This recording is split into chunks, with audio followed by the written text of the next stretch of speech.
Oi, obrigado por terem se juntado a nós em mais esse webinário sobre gestão e cenários. E hoje a gente vai falar também do resultado do ano de 2025. Vamos falar sobre o resultado de dezembro de 2025 e do ano inteiro de 2025, que vai ter alguns quadros novos. Como sempre, eu estou com a minha sócia e nossa CIO, Magali Bin, para apresentar isso com a gente. Magali, obrigado. Tudo bem, Pedro? Tudo bem. Vamos começar então falando logo de cara do resultado dos fundos de perfil de risco. Vamos. Vale a pena a gente começar com isso, né? Principalmente porque a Fiduc se propõe a oferecer uma solução de investimento, que é uma alocação de recursos de longo prazo, baseado no perfil de risco de cada cliente e não produtos especificamente, né? Então, vale a pena a gente começar com o resultado do perfil. Então, aqui no quadro da esquerda, a gente tem o retorno, né? Cada ponto desse é retorno de 12 meses atrás, né? Então a gente nota que nesse período de 2024, 2025, houve bastante volatilidade, né? Muita oscilação, mais para os perfis de risco que agregam um pouco mais de risco também. Mas como a gente está encerrando o ano, Pedro, eu vou chamar a atenção mais para esse gráfico da direita, que é o retorno de 12 meses em cada ponto do gráfico, dos perfis, né, do CDI e também do IPCA, isso mostrado ao longo do ano de 2025, né, como esse retorno de 12 meses em cada momento do ano se comportou. E a gente nota aqui, né, que nós fomos vendo uma melhora bem importante, principalmente com dois fatores se consolidando ao longo do ano. O primeiro, acredito que foi a postura do novo Banco Central, que foi claramente técnica ao perseguir a meta da inflação e não política, como era o temor de alguns no início do ano, né? Acho que isso ajudou bastante o ambiente de investimentos. E de um outro lado, a gente também teve um cenário externo favorável para mercados emergentes, com fluxo de entrada expressivo aqui também no Brasil, e que influenciou principalmente os resultados da Bolsa Brasileira. Então, nesse contexto, todos os perfis de risco fecharam em linha ou acima do CDI, né? Então, a gente vê aqui o destaque para o perfil especialista, né, que cravou quase 2 pontos acima do CDI do ano, e um resultado muito largo, né, muito folgado, em relação ao próprio IPCA do ano.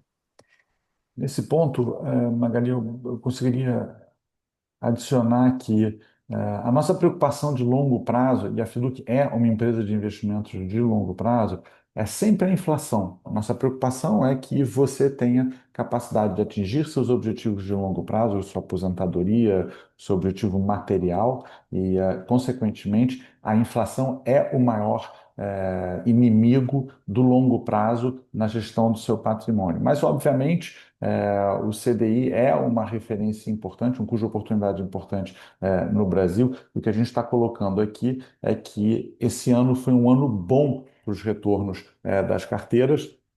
E quando a gente olha para o quadro à esquerda, a gente vê que o ano anterior, o ano de 2024, tinha sido um ano muito mais difícil, particularmente quando chegava no fechamento do ano, né? Então, agora, nesse fechamento de ano de 2025, tem uma aceleração, de resultado muito por conta dos resultados de renda variável. Da mesma forma, Pedro, em 2025, os fundos de previdência também mantiveram esse equilíbrio entre proteção e exposição ao risco e também superaram com uma margem ampla, né, o IPCA, né, então, o balanceado, o fundo de previdência balanceado com um retorno de 14,32% e o fundo conservador de 13,05%. E exatamente da mesma forma que no último slide, a inflação tendo dado alguma coisa como 14,2, 14,3% ao ano, no fundo balanceado você tem praticamente 10 pontos percentuais de resultado acima da inflação e no fundo conservador, arredondando um pouco para cima, quase 9 pontos percentuais acima da inflação.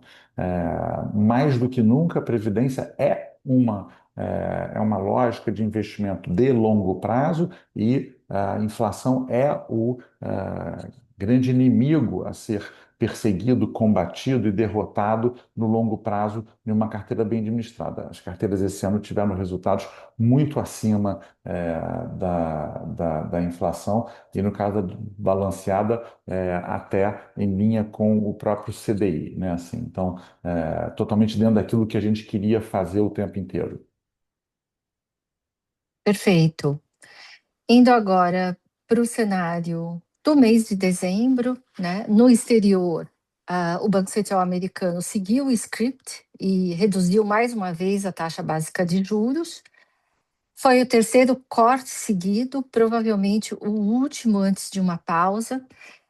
Nesse cenário, as bolsas globais tiveram um comportamento heterogêneo, né? Melhor para as bolsas de mercados emergentes e Europa, aqui que ficaram no topo. Pior para as bolsas americanas, né, como S&P e Nasdaq, que ficaram próximos da estabilidade, principalmente em função da redução do apetite ao risco pelas ações de tecnologia. O ouro, mais uma vez, foi destaque de alta, subindo 2%, e o petróleo, mais uma vez também, destaque de baixa, como vinha sendo a tendência no ano todo. No mercado de moedas, o dólar se desvalorizou, né, em torno de 1%, também confirmando essa tendência que prevaleceu de desvalorização por todo o ano. Aqui no gráfico da direita, a gente tem os índices do Brasil. Nesse mês, o evento de maior repercussão foi o anúncio de uma candidatura da direita, que foi percebida pela maioria do mercado como negativa para as chances da própria direita ganhar as eleições presidenciais no final desse ano, e isso impactou um pouco os preços, né? O ativo mais impactado foi o real, que se desvalorizou quase 3%. Também sofreu pressão de fluxos sazonais, né, de saída de dividendos extraordinários, muitos dos quais, né, estavam sendo feitos para antecipar a entrada da nova tributação de dividendos. O mercado de juros também sentiu o baque dos acontecimentos locais, né? A gente vê aqui um desempenho contido dos papéis públicos atrelados à inflação, né? Representados aqui principalmente pelo IMAB5+, né? Papéis mais de longo prazo, IMAB, que é papéis de médio prazo, e IMAB5, que é papéis abaixo de 5 anos, né, que ficaram com desempenhos mais contidos, embora positivos, esses dois últimos. Na mesma linha, né, resultado de papéis pré-fixados, aqui também com ganho bem modesto de 0,3%. Por outro lado, como a gente, né, havia comentado, foi um mês positivo para mercados emergentes, né? E isso acabou afetando o Brasil também. Os emergentes também, desculpe, os investidores no geral também aumentaram o apetite para comprar commodities, né? Que é um setor que tem um peso relevante na Bolsa Brasileira, e com essa compra, vamos dizer, desses setores que a gente chama de cíclicos globais, né, que são as empresas exportadoras aqui no Brasil, né, papel e celulose, mineração, principalmente, a gente teve a zeragem das perdas, né, que tinham ocorrido aí ao longo do mês, e a Bolsa fechou no azul aí com um ganho de 1,3%. Junto com o Ibovespa, o IFIX, que é o índice de referência para fundos imobiliários também se destacou como o melhor ativo do mês, subindo quase 3%. Eu também trouxe aqui, Pedro, como a gente está encerrando o ano, qual foi o desempenho dos principais ativos e índices em 2025. Então, a gente vê que foi um ano bom no geral para as bolsas no Brasil e no mundo. O grande destaque foi o movimento forte nos metais preciosos, né? Ouro subiu tremendamente, né? Ele aparece aqui como o principal ganhador, mas outros metais, como prata, como Platina, também subiram bastante nesse ano. Eu acho que muito em função do fato de que esses metais estão sendo vistos como os escolhidos para o dinheiro que você quer preservar, né? Num contexto de perda de credibilidade das principais moedas no mundo, né? Então, acho que estão sendo vistos como um porto seguro, né? O lugar que talvez no passado, né, tinha sido muito ocupado tanto pela renda fixa americana, soberana, né, como também pelo próprio dólar, que esse ano perdeu valor. Os mercados emergentes aqui voltando a ser destaque, né, junto com a Europa, a China, bolsas americanas com resultados mais modestos, mas ainda assim expressivos. E do lado negativo, a gente tem o petróleo, né, que foi o grande perdedor do ano, aqui com uma queda de 15%, e o próprio dólar, né, que caiu quase 10%, né, 9,4%. No Brasil, a bolsa, né, foi o grande destaque. Então, aqui a gente está olhando agora para o gráfico da direita. Grande destaque, seguido por fundos imobiliários, juro nominal ou papéis pré-fixados também teve um bom desempenho. E quando a gente olha para o que está abaixo do CDI, né, de tudo que está abaixo do CDI, o que, que a gente tem? A gente tem os papéis soberanos, né, títulos governamentais indexados à inflação, né, que estão representados aqui no IMAB 5+, IMAB, IMAB 5. A gente também tem o real, né, que subiu 12,3% ao ano, ainda assim uma alta bastante expressiva, e o próprio IPCA, né, que é o índice de inflação oficial, que subiu 4,26%. A lição de 2025, se a gente pode extrair uma desses dados, é que aqueles ativos que sofreram em 2024 foram os ativos que lideraram os ganhos em 2025, né? O que demonstra a importância da diversificação e de não correr atrás só da rentabilidade passada E da persistência, né? e da persistência. Aqui o tempo o tempo é uma essência, como dizem os ingleses, né? Aquilo, a gente tem essa tabela, a gente mostra ela em vários momentos, a gente pode se lembrar de trazer na próxima, que é o que a gente chama de a tabela de quais são as classes de ativos que deram certo e errado ao longo dos anos, né? E é um colorido gigantesco, isso muda radicalmente todo ano, né? Então, quando você olha para trás, você não acerta aquilo que vai acontecer, que foi o que aconteceu nesse momento, né? O mercado de ações disparou, aqui no Brasil 34%, e a gente não, quando você vê só o resultado de 24, você normalmente não compra ações em 25. E o que a gente está falando é, você deveria ter ações na sua carteira, sempre segurar no longo prazo, porque é isso que compõe melhores resultados em carteiras ao longo do tempo. Diversificação e persistência. Perfeito.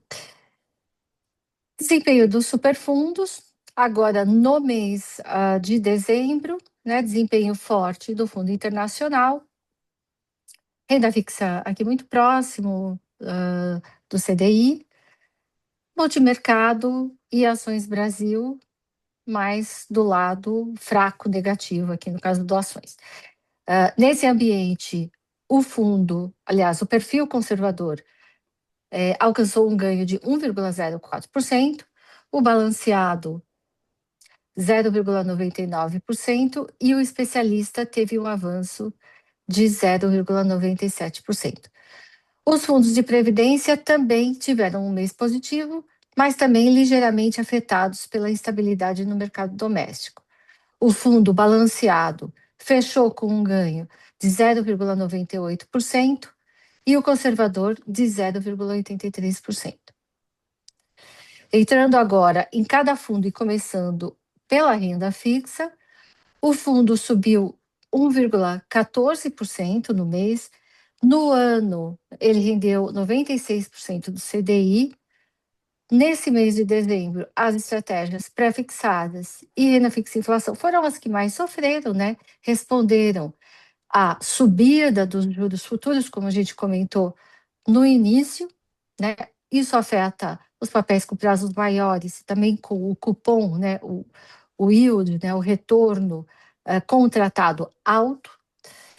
O Banco Central manteve a Selic em 15%, né? E como isso normalmente se traduz também para um ganho elevado aqui para a nossa renda fixa atrelada ao CDI, né? Que rendeu pouco acima do próprio CDI no mês. Isso posto, né, a gente espera, né, que a partir desse ano o Banco Central inicie o ciclo de corte de juros, né? A expectativa do mercado é para esse início acontecer ainda no primeiro semestre de 2026. No detalhe, para quem quiser saber, o fundo de renda fixa deu no ano praticamente 13,8%, e isso já líquido das taxas de gestão do próprio fundo, tá? O fundo multimercado subiu 0,74% em dezembro, teve um desempenho positivo em todas as classes de ativos, mas um desempenho mais fraco na estratégia macro, né? E aqui, Pedro, o que a gente pode dizer é que nos últimos meses a gente viu os gestores dessa estratégia se posicionando mais em Brasil, né? Apostando mais na moeda, apostando mais na bolsa, apostando mais na queda do juro, né? Então, quando você tem um mês, né, que onde esse tipo de tendência é revertido, como foi o caso de dezembro, a gente vai ter um resultado pior, né? E essa volatilidade deve ficar alta, né, também nos próximos meses, porque a gente está caminhando, né, dentro de um ciclo eleitoral, né, a gente tem eleição aí há menos de 12 meses, e a gente vai experimentar um pouco mais de volatilidade nessa carteira e também aqui na carteira própria, que tende a capturar um pouco mais esse tipo de movimento. De novo, o resultado do ano foi de 11,15%. Para critérios históricos do fundo, Magali, essa volatilidade de 2,4% é relativamente baixa, não? Sim, ela é relativamente baixa. Só para a gente colocar isso em perspectiva. E a gente está, na verdade, olhando para o ano de 2026 e esperando muito mais volatilidade, de novo, um ano de. Né, vai ter muita coisa acontecendo, não são só as eleições de outubro, né, tem muita coisa acontecendo agora, enquanto a gente está gravando esse programa, e só para a gente ter na cabeça, deu 11,15 com uma vol de 2,4. Vamos ver ao longo do ano como é que a volatilidade se comporta desse fundo especificamente. Perfeito. Indo agora para o fundo de ações, a Bolsa atingiu novo recorde histórico. Foi um mês positivo para as bolsas globais, para a maioria delas, né? Menos a Bolsa americana, né? Como a gente comentou. A Bolsa brasileira subiu 1,2%. Mas houve muita volatilidade no mês, né? Teve alguns momentos que a bolsa caiu forte, né? Num único dia chegou a cair quase 4%. É, uma outra característica desse mês de dezembro foi uma grande dispersão de retornos, né? Então, como a gente também falou no início, aqueles setores cíclicos globais, né, que estão mais ligados a commodities, como mineração e papel e celulose, eles brilharam, né? Então, no conjunto, esse setor chegou a subir 10%. Por um outro lado, a gente teve os setores mais voltados à atividade doméstica, mais sensíveis ao juro, que caíram fortemente. Então, por exemplo, o setor de consumo cíclico no Brasil caiu em torno de 5%. Então, você vê, é uma dispersão de retorno enorme entre um setor e outro. Então, quando você tem esse nível de dispersão a favor de setores exportadores, é comum os nossos gestores ficarem atrás do índice, porque eles se concentram mais em ações locais, né? E foi isso que aconteceu aqui, né? A gente teve um retorno pior do que o Ibovespa, né? Menos 0,26%. A estratégia long only, né? Que são os nossos gestores que ficam alocados pelo menos 2/3 do patrimônio em ações, tiveram um resultado negativo nesse mês. A gente compensou, em parte, esse resultado mais negativo aqui, né, pela estratégia de carteira própria, que ficou até acima do índice Bovespa, mas ele acabou, né, o fundo acabou em território negativo, aí caindo um pouco, 0,3%. Acho que aqui também vale dizer que, apesar de os estrangeiros, né, terem tido um resgate líquido no mês de dezembro, no ano o fluxo positivo externo foi muito forte, né, ele somou quase 26 bilhões de reais, vai em linha com aquele nosso comentário de que os preços de bolsa foram positivamente impactados pelo fluxo externo que veio para a B3 em 2025. E, de novo, nesse fundo, o resultado do ano foi de 26,9%. Isso, 26,9, tive que confirmar, quase 27, ou seja, 7 pontos percentuais abaixo do Ibovespa no resultado do ano. Esse ano, esse fundo ficou abaixo do Ibovespa. No ano anterior, quando tinha sido um ano ruim para o Ibovespa, ficou acima do Ibovespa, está em linha com o que a gente quer fazer no longo prazo, que é estar sempre no segundo quartil da rentabilidade, de forma que isso composto resulte num resultado melhor na carteira de todos no longo prazo. Magali. Indo agora para o fundo internacional, dezembro foi um mês de retornos mais moderados no exterior. Algumas bolsas subiram, como a Europa e mercados emergentes, outras, como a Bolsa Americana, tiveram um desempenho mais fraco. E no fim, né, como a gente acaba tendo uma concentração um pouco maior nos Estados Unidos, é, apesar de ser menor do que a média dos investidores em geral, né, porque aqui a gente também preza bastante por diversificação, a gente acaba se ressentindo um pouco dessa fraqueza na Bolsa Americana. Nós também tivemos um desempenho negativo da renda fixa americana nesse mês, mas, por um outro lado, a gente teve a continuidade da escalada dos preços do ouro, né? Subiram quase 2% nesse mês de novo. E a gente teve aqui também a ajuda fundamental do dólar, né? Que valorizou 3,16% em relação ao real nesse mês e foi chave, né, para esse retorno de 3,45%. Porque, como cotista, né, você deve saber que você ganha nesse fundo quando o dólar sobe. Então, esse fundo também não deixa de ser uma maneira de acumular patrimônio em dólar. Perfeito. Agora, no ano, aí o resultado é um pouco diferente, porque o dólar cai no ano, 11%, 11,14%. O Fundo Internacional sobe no ano 5,9%, quase 6%, a despeito da queda do dólar, o que retrata que os ativos investidos abaixo do dólar se valorizaram para além da desvalorização do dólar. Então, uma boa estratégia com dólar em dezembro.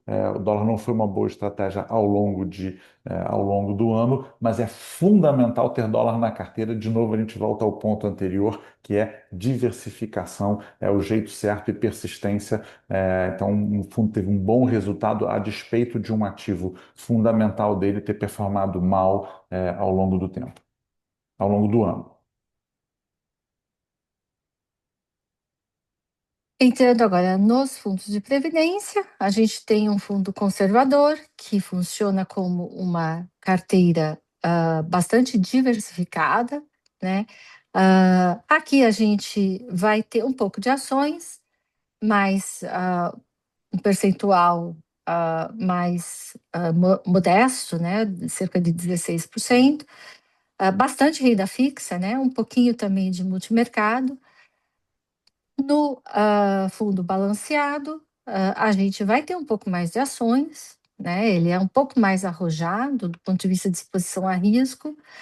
Também muita renda fixa, e uma pitada aqui de fundo imobiliário que o fundo conservador não tem.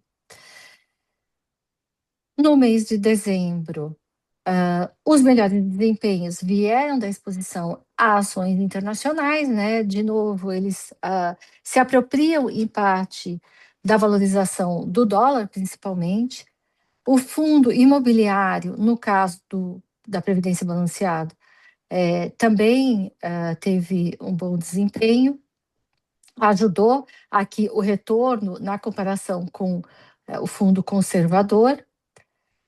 Bons desempenhos também na renda fixa atrelada ao CDI, aqui para os dois fundos, resultados mais modestos em contrapartida nas classes de renda fixa atrelada à inflação, também multimercado e pré-fixado. No geral, um resultado positivo, próximo de 1% para os dois fundos em dezembro, melhor para o balanceado, que contou com o bom desempenho do IFIX no mês. Em relação a o que está aqui, o que eu ia falar do ano, esse foi um ano que remunerou risco, finalmente, né, Magali? Assim, que bom que a gente tem esse resultado.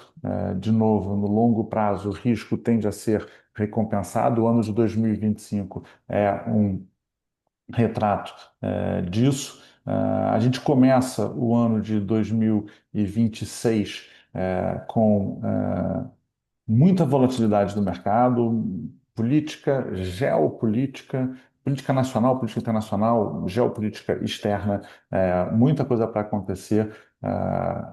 É um ano muito importante para você estar perto do seu planejador financeiro.